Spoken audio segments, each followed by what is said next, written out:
Hey guys, welcome to वेल्थदेखो.com। मेरा नाम है देव। सो गाइस, आज के इस वीडियो में हम लोग बात करने वाले हैं बेस्ट मिड कैप कैटेगरी वाले म्यूचुअल फंड जो आप 2023 के अंदर एसआईपी के रूप में यहाँ पे कंसीडर कर सकते हैं। साथ में गाइस इस वीडियो के अंदर हम लोग जो है पैसिव यानी कि इंडेक्स इन्वेस्टिंग और active investing mid cap category के अंदर दोनों के अंदर यहाँ पे मैं बात करने वाला हूँ। तो गाइस इस पूरे वीडियो को यहाँ पे जरूर देखिएगा, आपके लिए बहुत ज्यादा हेल्पफुल रहेगा। तो गाइस देखिए, सबसे पहले हम लोग बात करते हैं कि आखिर हमें मिड कैप म्यूचुअल फंड के अंदर क्यों इन्वेस्ट करना चाहिए। तो देखिए, काफी सारे रीजन इसके हो सकते हैं।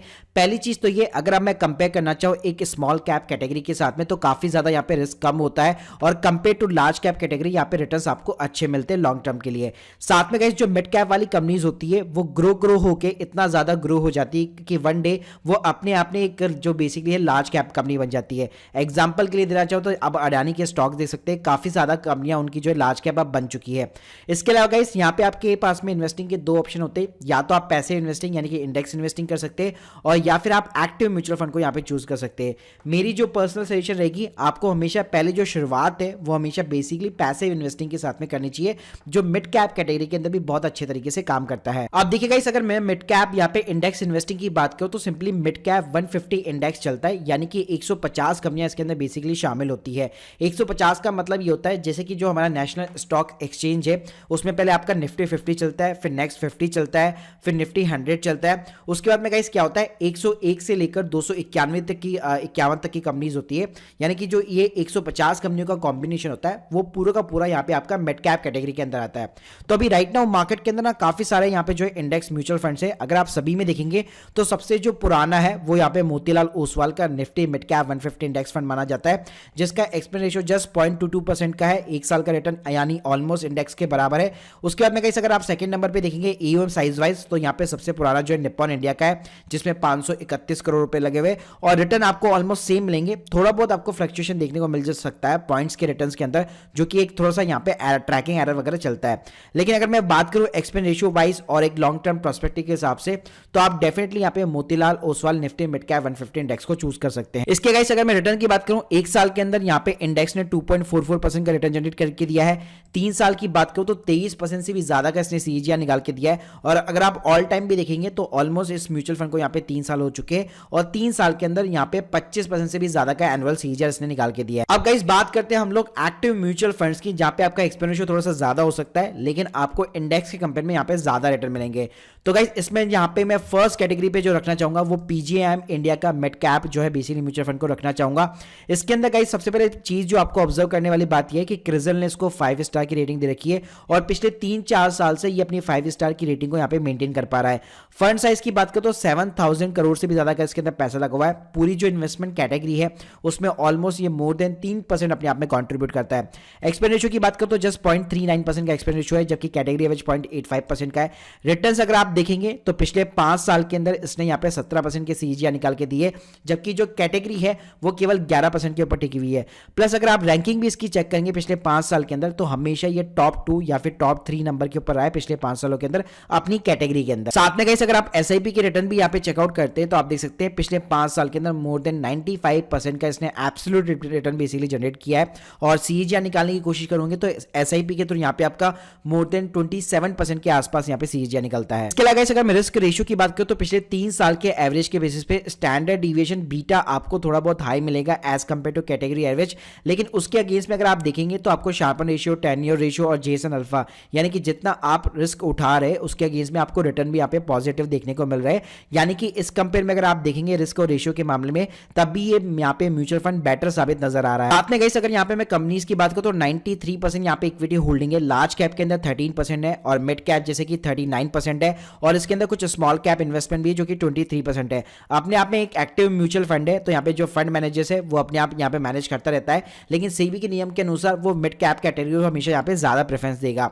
तो यहाँ पे आप कंपनीज देख सकते हैं, यहाँ पे टिमकेन इंडिया हो गया, HDFC bank, ICICI bank, Cummins India हो गया, कजारिया हो गया, सिरेमिक्स इसको आप जानते होंगे, बाटा इंडिया होगा, दालमिया भारत हो गया, कैनरा बैंक हो गया, जुबिलेंट फूडवर्क, डोमिनोज वगैरह हो गया, फेडरल बैंक हो गया। तो ये कुछ कंपनीज बेसिकली यहाँ पे शामिल है। साथ में गाइस अगर आप इसकी रिटर्न की कंपेयर भी करेंगे पिछले 5 साल के अंदर सिंपली निफ्टी 50 के साथ में भी, तो आप देख सकते हैं निफ्टी 50 केवल 11% से इंक्रीज हुआ है, जबकि इस फंड ने यहाँ पे 17% का सीजीआर निकाल के दिया है।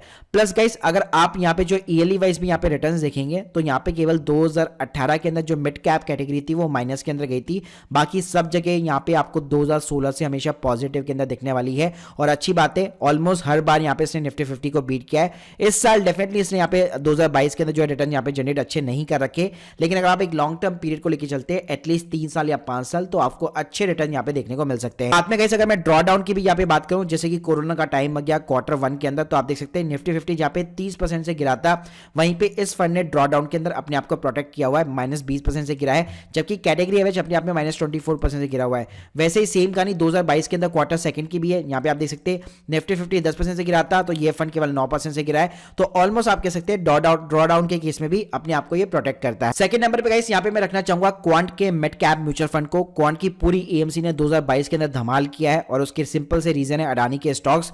लेकिन देखिए थोड़े से यहाँ पे रिस्की बेसिकली म्यूचुअल फंड है, तो यहाँ पे अगर आपके पास में ऑलरेडी क्वांट के म्यूचुअल फंड्स है तो आपको वापस इसके अंदर निवेश करने की जरूरत नहीं है, क्योंकि आपको यहाँ पे ओवरलैपिंग देखने को मिल जाएगी।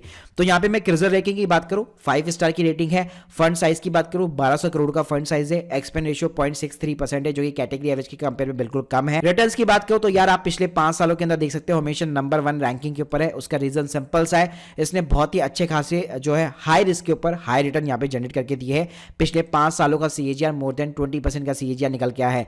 एसआईपी के भी अगर रिटर्न्स की बात करो तो पिछले 10 सालों में या 5 सालों में अगर आप कंपेयर करेंगे तो यहाँ पे 5 सालों में मोर देन 30% का सीएजीआर निकाल के दिया है, वहीं पे 10 साल के अंदर मोर देन 20% का सीएजीआर निकाल के दिया है। इसके अलावा अगर मैं रिस्क रेशियो की बात करूं आपको सेम कहानी मिलेगी पीजीआईएमई इंडिया की तरह। स्टैंडर्ड डिविएशन बीटा आपको हाई मिलेगा, लेकिन उसके कंपेयर में जो शार्पन रेशियो है, जेएसएन अल्फा है, टेन्योर रेशियो है, यानी कि जितना आप रिस्क उठा रहे उसके अगेंस्ट में आपको रिटर्न्स भी देखने को मिल जाएंगे। कंपनीज की बात करो तो गाइस इसमें 23% लार्ज कैप है, मिड कैप 47% है, सबसे हाईएस्ट है, स्मॉल कैप केवल 14% है।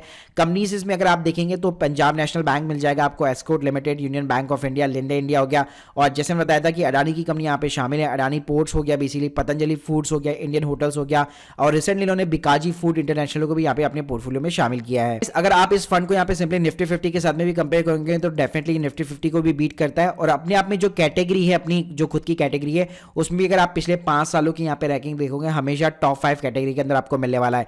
साथ में गाइस अगर मैं ईयरली वाइज में यहाँ पे चेक करूँ तो यहाँ पे आप देख सकते हो, अगर मैं नेगेटिव रिटर्न्स की बात करूँ तो केवल 2016 के अंदर केवल हल्का सा -2% इसने नेगेटिव रिटर्न जनरेट करके दिया है, वहीं पे केवल 2019 में -1% नेगेटिव रिटर्न जनरेट करके दिया है। जबकि अगर आप देखेंगे तो 2018 में इसकी जो पूरी कैटेगरी की थी वो 10-11% से गिरी थी, जबकि ये नहीं गिरा है। तो इस केस में आप यहाँ पे ड्रॉ डाउन का जो प्रोटेक्शन है वो यहाँ पे देख सकते हैं। साथ में अगर मैं कोविड के टाइम पे बात करूँ तो यहाँ पे आप देख सकते हैं निफ्टी 50 -29% से गिरा था, ये फंड केवल -21% से गिरा है, और Q2 के अंदर 2022 के अंदर भी 10 और 12% का आपको नेगेटिव रिटर्न देखने को मिलेगा, जो ऑलमोस्ट यहाँ पे निफ्टी 50 के बराबर है। नंबर पे गाइस मैं यहाँ पे रखना चाहूंगा एचडीएफसी के मिड कैप म्यूचुअल फंड को, और इसका सिंपल सा रीजन ये है कि एक तो क्रिजल ने इसकी जो रेटिंग्स थी वो यहाँ पे पहले 2 स्टार की कर रखी थी, अब 3 स्टार की कर दी है, और सबसे बड़ी बात इंडिया के अंदर जो पूरी मिड कैप कैटेगरी है इसी के अंदर सबसे ज्यादा पैसा डाला हुआ है, मोर देन 18% अपने आप में कंट्रीब्यूट करता है। 36,000 करोड़ से भी ज्यादा का फंड साइज है। एक्सपेंड रेशियो की बात करो तो जस्ट 0.96% का एक्सपेंड रेशियो है, जबकि कैटेगरी एवरेज 0.85 का है। और गाइस यहाँ पे अगर आप 1 साल का रिटर्न निकाल के देखेंगे तो इस साल मिड कैप कैटेगरी में जो टॉप नंबर 1 के ऊपर रहा है वो ये बेसिकली एचडीएफसी का मिड कैप रहा है, जिसने 12% का यहाँ पे सीएजीआर निकाल के दिया है, जबकि कैटेगरी एवरेज जस्ट 1.98% का है। पिछले गाइस अगर आप 5 सालों का देखेंगे तो ये हमेशा टॉप 10 कैटेगरी के अंदर यहाँ पे शामिल रहा है। एसआईपी के रिटर्न्स की बात करूं तो यहाँ पे पिछले 5 सालों के अंदर जो है मोर देन 20% का सीएजीआर देखने को मिल जाएगा आपको। अगर आप 10 साल का भी यहाँ पे कंपेयर करेंगे, क्योंकि फंड यहाँ पे का साइज जो है यहाँ पे काफी पुराना है, तो मोर देन 18% का यहाँ पे आपको सीएजीआर देखने को मिल जाएगा। साथ में गाइस अगर मैं रिस्क रेशियो की बात करूं तो वही कहानी मिल जाएगी जो पहले कहानी मिली है। स्टैंडर्ड डिविएशन बीटा ऑब्वियसली आपको हाई मिलेगा, लेकिन उसके अगेंस्ट में आपको जितने भी रिस्क एडजस्टेड रिटर्न्स होते हैं वो यहाँ पे आपको देखने को मिल जाएंगे। साथ में गाइस अगर यहाँ पे मैं टॉप 10 स्टॉक्स की बात करूं तो यहाँ पे अगेन इंडियन होटल्स जो कि टाटा की कंपनी है, भारत इलेक्ट्रॉनिक्स हो गया, हिंदुस्तान एरोनॉटिक्स लिमिटेड हो गया, मैक्स हेल्थ केयर हो गया, चोलामंडलम हो गया, तो कई सारी मिड कैप कंपनीज देखने को मिल जाएगी। और अच्छी बात है हम लोगों ने पहले जो देखा कि सब जगह जो लार्ज कैप कंपनी थी वो मोर देन 10% था, लेकिन इन्होंने केवल 2% होल्डिंग कर रखी है, और ज्यादातर अपना जो पैसा है वो मिड कैप के अंदर और स्मॉल कैप के अंदर लगा रखा है। अगर गाइस यहाँ पे मैं ड्रॉ डाउन प्रोटेक्शन की बात करूं तो यहाँ पे आपको ये थोड़ा दिखने नहीं मिलने वाला है, क्योंकि यहाँ पे आप देख सकते हैं कोविड के टाइम पे जब -29% गया था निफ्टी 50, तो ये अपने आप में -27% गया था, यानी कि ज्यादा गया था। यानी कि अगर आप कैटेगरी एवरेज की कंपेयर करेंगे तो यहाँ पे आपको ज्यादा ड्रॉ डाउन बेसिकली मिलने वाला है। फोर्थ नंबर पे गाइस यहाँ पे मैं सिंपली रखना चाहूंगा निप्पॉन इंडिया के ग्रोथ फंड को। इसका फंड साइज भी काफी बड़ा है, अपने आप में 38% कंट्रीब्यूट करता है पूरी कैटेगरी के अंदर। क्रिजल रैंक की बात करो तो अच्छी बात है, 4 स्टार की इसकी रेटिंग है। एक्सपेंड रेशियो यहाँ पे 1% का है, जो कि थोड़ा सा यहाँ पे हल्का सा ज्यादा है। साथ में कैसे अगर आप रिटर्न की बात करेंगे, पिछले 5 साल के अंदर हमेशा अपनी जगह टॉप 10 कैटेगरी के अंदर बना रखी है। पिछले 5 साल के अंदर मोर देन 12% का सीएजीआर सीजीआई इसने जनरेट करके दिया है 10 सालों के अंदर 16% का करके दिया है। एसआईपी के रिटर्न्स की कंपेयर करूं तो पिछले 5 सालों के अंदर 21% का यहाँ पे सीजीआई निकल के आता है, वहीं पे पिछले 10 सालों के अंदर यहाँ पे 17% का सीजीआई निकल के आता है। इस रेशियो की बात करूं तो गाइस अच्छा यहाँ पे बात यह कि आपको यहाँ पे वॉलेटिलिटी यहाँ पे लो देखने को मिल जाती है, जो कि हमें पिछले 3 म्यूचुअल फंड में देखने को नहीं मिली, और उसी के अगेंस्ट में आपको सारे जितने रेशियोज है वो यहाँ पे ग्रीन सिग्नल देखने को मिल जाते हैं। कंपनीज की बात करूं तो गाइस यहाँ पे लार्ज कैप 15% है, मिड कैप 48% है, स्मॉल कैप 14% है। कंपनीज आपको इसके अंदर बैंक्स हो गया, वरुण बेवरेजेस जो पेप्सी बनाती है, मैक्स फाइनेंशियल सर्विसेज हो गया, दालमिया भारत हो गया, देवयानी इंटरनेशनल जो कि एक फूड बेसिकली यहाँ पे कंपनी है, वो यहाँ पे आपको देखने को मिल जाएगी। इसके अलावा अगर मैं रिटर्न्स की बात करूं तो अगेन इसकी भी सेम कहानी है, केवल 2018 के अंदर जब यहाँ पे कैटेगरी एवरेज गिरा था अपने आप में मिड कैप में, तब ये गिरा है, उसके बाद नहीं गिरा है। वर्स्ट क्वार्टर की बात करूं कोविड के टाइम पे, जो यहाँ पे आप देख सकते हैं ऑलमोस्ट निफ्टी 50 से यहाँ पे इसने कम नेगेटिव रिटर्न जनरेट करके दिया था, और यहाँ पे भी आप देख सकते हैं 2022 के अंदर भी निफ्टी 50 से कम यहाँ पे ड्रॉ डाउन हुआ है, तो ड्रॉ डाउन यहाँ पे आपको थोड़ा बहुत प्रोटेक्शन देखने को मिल सकता है, और कैटेगरी एवरेज के बराबर ही यहाँ पे माइनस में जा। लास्ट नंबर पे गाइस यहाँ पे मैं रखना चाहूंगा मिराई एसेट्स के मिड कैप फंड को। फंड साइज की बात करो तो 4.6% अपने आप में कॉन्ट्रीब्यूट करता है, 8,000 करोड़ से भी ज्यादा इसका फंड साइज है।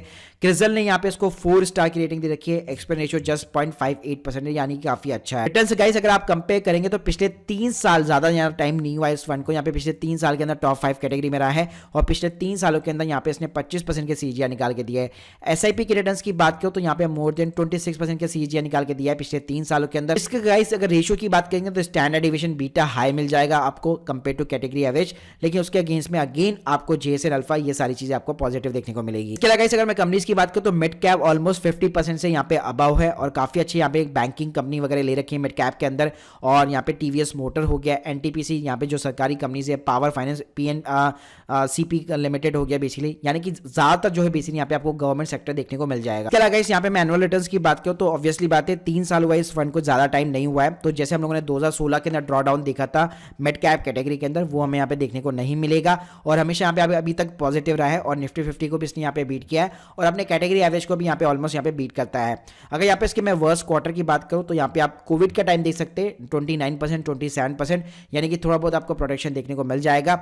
वहीं पे 2022 में भी अगर आप क्वार्टर सेकंड को कंपेयर करेंगे तो कैटेगरी एवरेज के ऑलमोस्ट यहाँ पे बराबर माइनस के अंदर रिटर्न जनरेट करके दी। तो गाइस एक ओवरऑल अगर मैं समराइज करना चाहूँ तो यहाँ पे मैं कोई मतलब आपको सजेशन नहीं दे रहा, क्योंकि मैं कोई फाइनेंशियल एक्सपर्ट नहीं हूँ। मेरी जो पर्सनल चॉइस ये रहती है, आपको एटलीस्ट यहाँ पे एक जो है इंडेक्स फंड हमेशा यहाँ पे चूज करना चाहिए मिड कैप कैटेगरी के अंदर, काफी अच्छा परफॉर्म करेगा, आपको कभी भी निराश नहीं करेगा, और लॉन्ग टर्म के अंदर अच्छे रिटर्न देगा। साथ में यहाँ पे आपको मिनिमम एक एक्टिव म्यूचुअल फंड भी यहाँ पे चूज आउट करना है, क्योंकि एक्टिव के अंदर क्या हो गया, अगर आपसे गलती से कोई गलत म्यूचुअल फंड भी चूज आउट हो भी गया, उसके बावजूद भी आपको जो इंडेक्स इन्वेस्टिंग है वो हमेशा यहाँ पे आपको फायदे में रखने वाले। So guys hope you like this video, please subscribe channel. अगर आप लोगों के कोई भी डाउट्स है कमेंट बॉक्स में जरूर बताइए, और हमारे टेलीग्राम चैनल और हमारे चैनल को सब्सक्राइब करना मत भूलिएगा। Thank you guys, thank you.